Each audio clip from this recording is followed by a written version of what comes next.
ini apakah sudah nyaman? Sudah nyaman, Bu. Oke. Dengan Mbak siapa ini? Nama saya Aditya, Bu. Bisa dipanggil Tia saja. Oke, Mbak Tia. Perkenalan juga, nama saya Nagila. Mbak Tia bisa manggilku Kak atau namanya Mbak Tia aja? Saya panggil Bu saja ya. Ya, boleh. Mbak Tia hari ini kabarnya gimana? Alhamdulillah kabar saya hari ini baik, Bu. Alhamdulillah baik. Berarti kesehariannya hari ini lagi baik ya untuk aktivitasnya ya. Mbak Tia kesehariannya ngapain aja?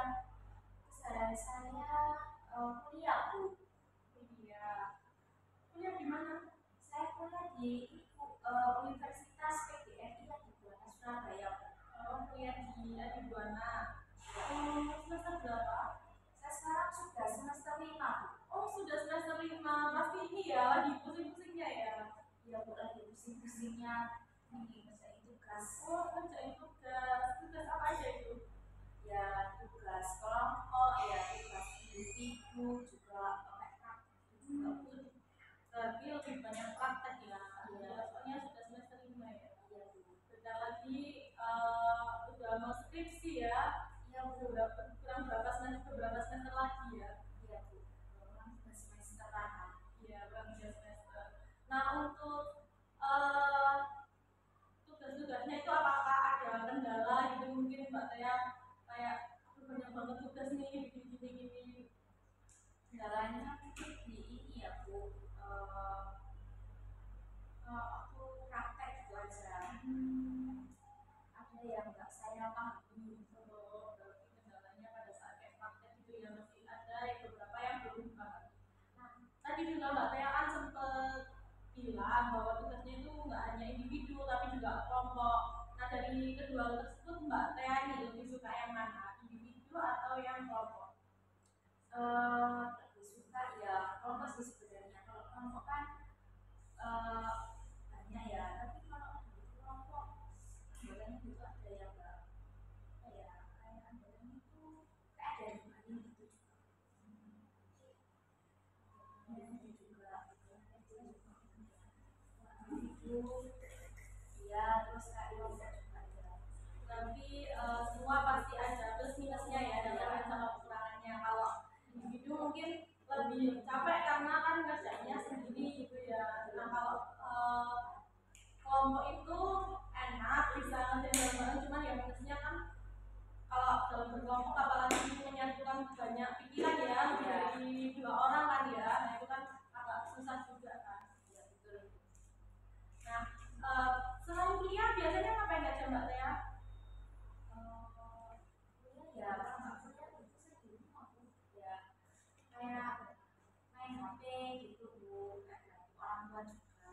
Oh, berarti selain nggak kuliah ya di rumah nggak main HP banyak bantuan orang tua.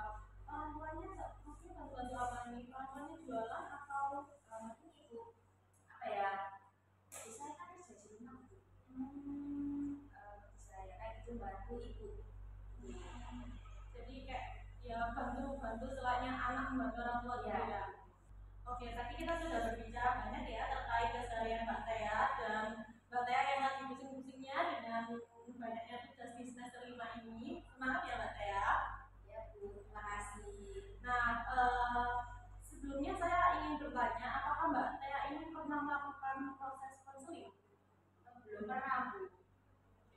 Jadi karena Mbak Tia belum pernah melakukan proses konseling, saya akan menjelaskan dulu terkait batasan-batasan yang ada selama proses konseling ini berlangsung. Jadi Mbak Tia perlu diketahui bahwa proses konseling ini nantinya itu yang menyelesaikan masalah yaitu Mbak Tia sendiri sebagai konseling, karena saya sebagai konselor hanya sebagai fasilitator untuk Mbak Tia untuk menjembatani Mbak Tia menyelesaikan masalah Mbak Tia ini. Nah, untuk proses konseling ini juga memakan waktu kurang lebih 30 sampai 45 menit.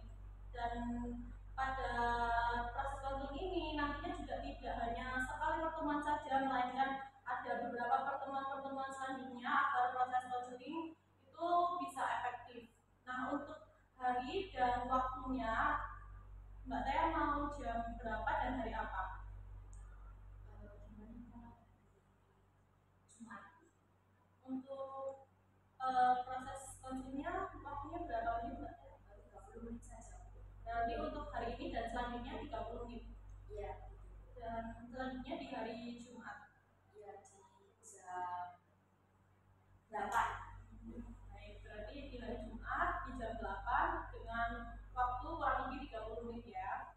Nah, untuk Mbak Tea terkait batasan-batasan tadi, apakah Mbak Tea juga sudah paham? Sudah, Bu. Saya juga mengucapkan terima kasih kepada Mbak Tea karena Mbak Tea bersedia hadir dalam proses konseling ini.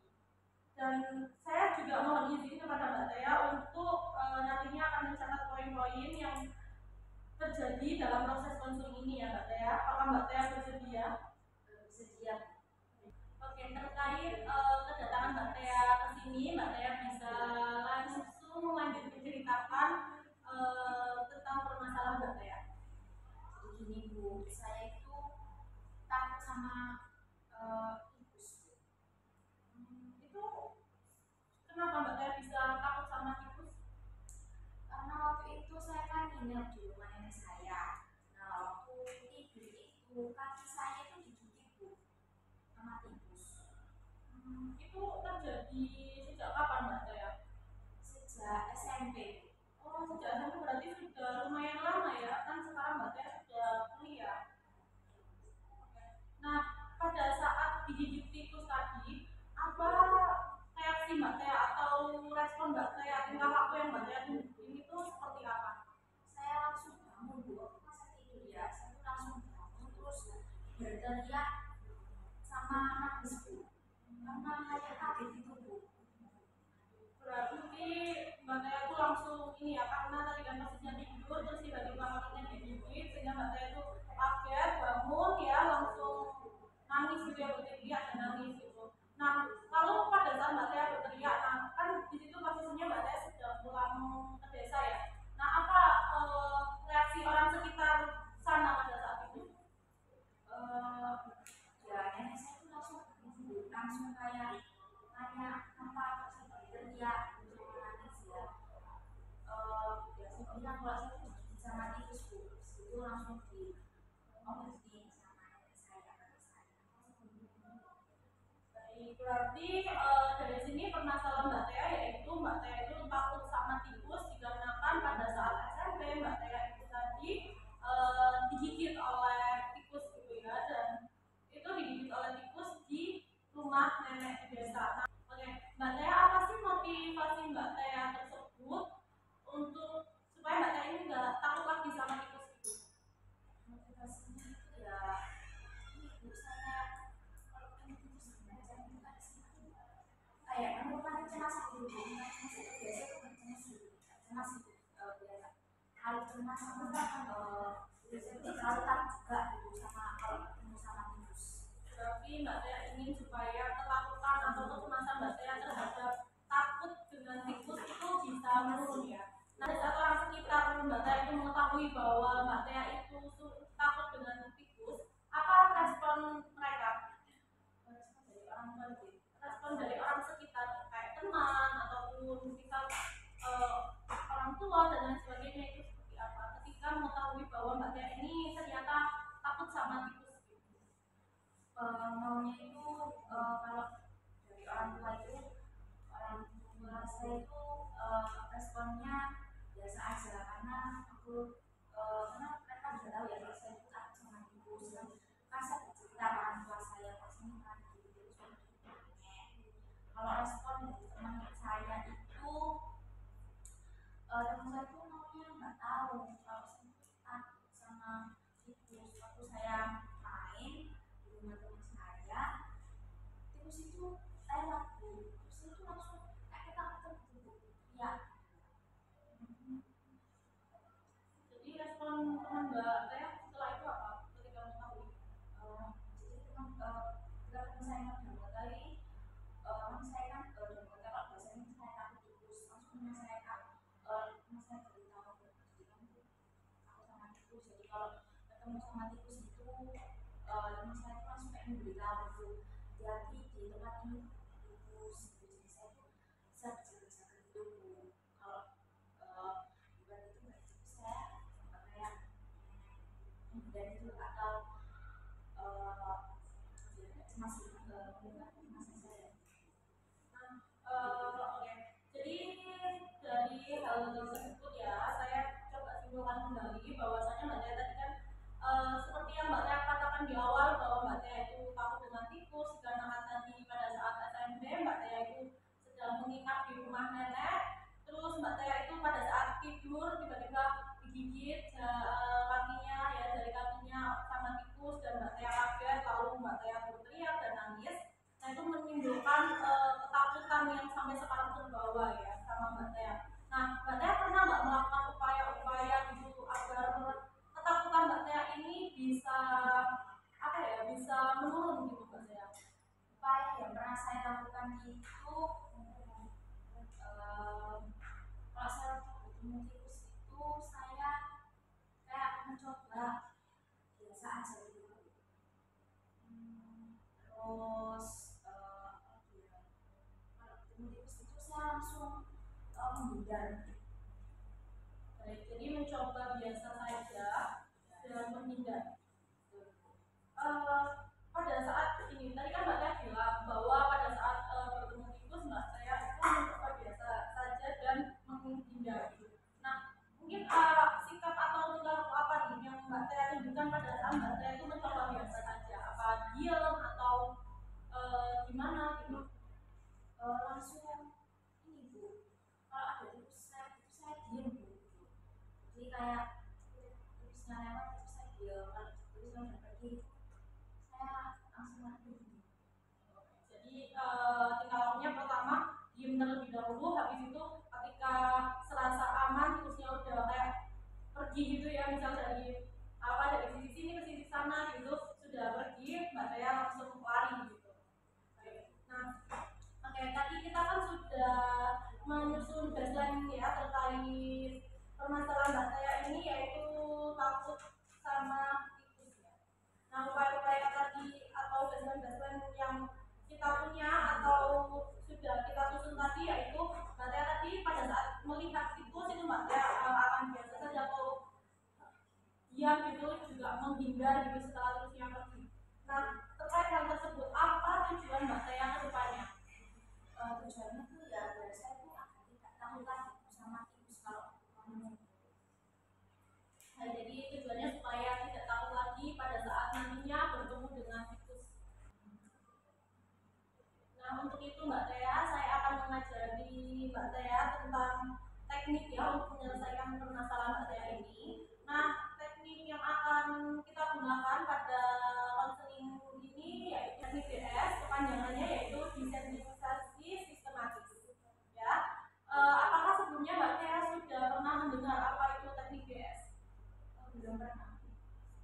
Baik, dikarenakan Mbak Tia belum pernah mendengar apa itu teknik DS, saya akan menjelaskan ya kepada Mbak Tia. Jadi teknik DS ini adalah salah satu teknik yang ada dalam proses konseling yang akan membantu untuk menurunkan kecemasan ataupun mengurangi ketakutan seperti itu Mbak Tia. Apakah Mbak Tia bersedia untuk melakukan teknik DS ini?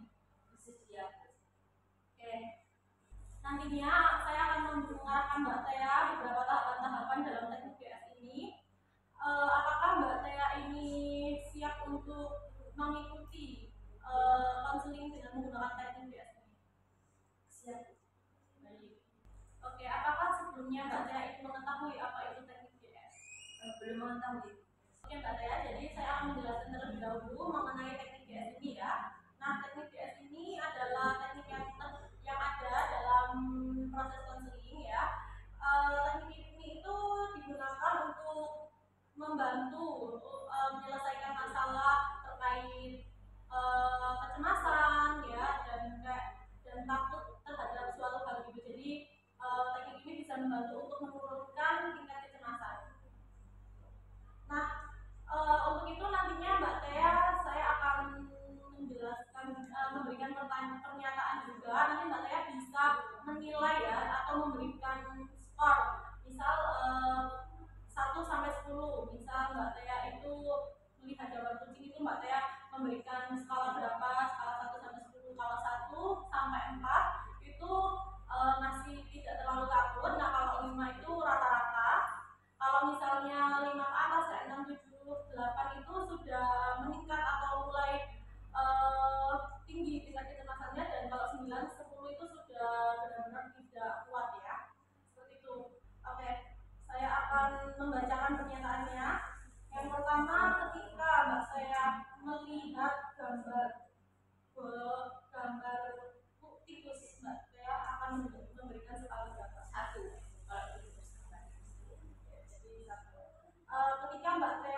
memegang atau melihat boneka tikus, berapa skala yang akan Mbak Tia berikan?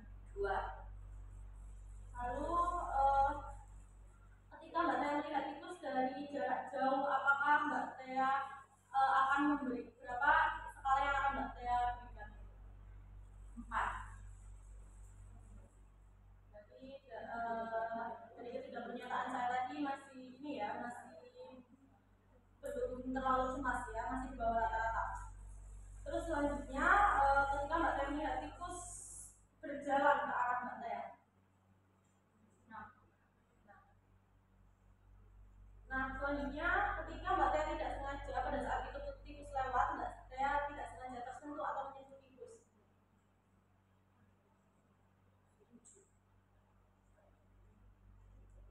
Jadi ini kita sudah menentukan tadi, saya akan membacakan ulang. Nah, ketika Mbak Tia melihat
muda tersebut, tiba-tiba ada seorang anak membawa gambar lukisan, yaitu lukisan seekor tikus. Nah, setelah Mbak saya selesai, Mbak saya melihat itu, melihat seorang anak membawa lukisan tikus. Nah, Mbak saya juga selesai membeli es kelapa muda tersebut, dan Mbak saya kembali duduk di tepi pantai dengan menikmati angin sepoi-sepoi serta kelapa muda tersebut. Selanjutnya, ketika Mbak Tia lagi bersantai menikmati indahnya alam dan meminum es kelapa muda, tiba-tiba ada seorang anak yang sedang bermain, seorang anak kecil bermain sambil membawa boneka yang berbentuk tikus, dan dia lari ke arah Mbak Tia. Nah, pada saat itu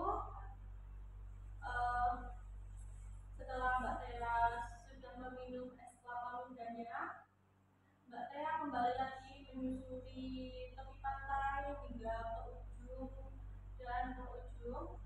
Nah, di sana Mbak Tia kembali duduk dan menikmati suasana pantai, tetapi kali ini Mbak Tia duduk di bawah pohon.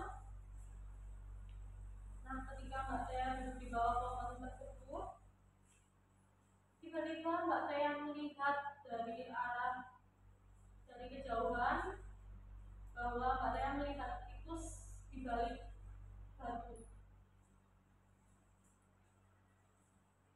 Oke, tapi Mbak Tia masih tetap terus menikmati pemandangan yang ada di pantai, menikmati suasana, menikmati angin-angin sepoi-sepoi dan suara ombak yang bikin tenang tadi.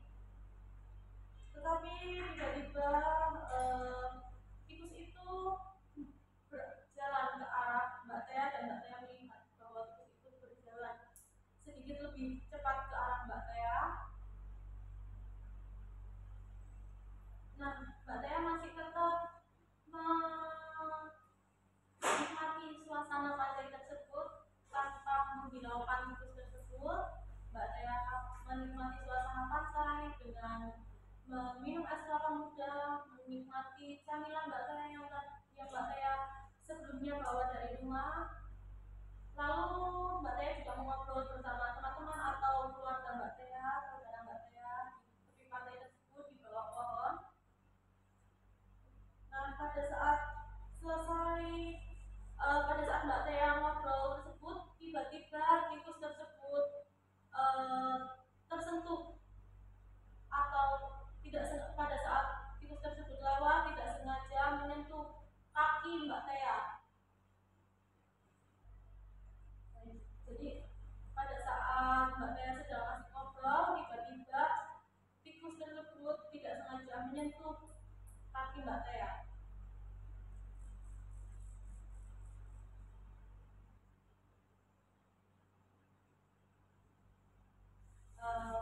Baik, Mbak Tia akhirnya setelah menghabiskan kelapa muda tersebut, lalu setelah puas mengobrol dengan teman-teman Mbak Tia akhirnya memutuskan untuk pulang bersama semua rombongan Mbak Tia tersebut. Mbak Tia bisa menarik nafas terlebih dahulu lagi, hembuskan, tarik nafas lagi, hembuskan. Sekarang Mbak Tia bisa membuka mata Mbak Tia secara pelan. Baik, dari tahapan tersebut bahwasanya Mbak Tia ternyata bisa kuat ya, tidak mengangkat tangan ataupun menggenggam meja. Jadi ini bisa menjadi poin kedepannya bahwasanya Mbak Tia sudah bisa mengontrol kecemasan Mbak Tia pada saat Mbak Tia itu melihat tikus atau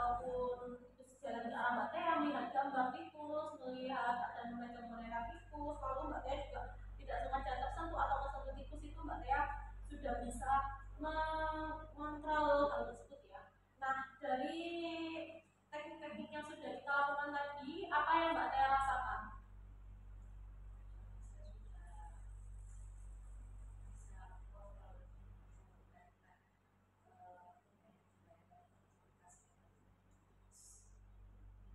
Jadi bisa ini ya Mbak Tia mengontrol agar kecemasan tersebut bisa menurun.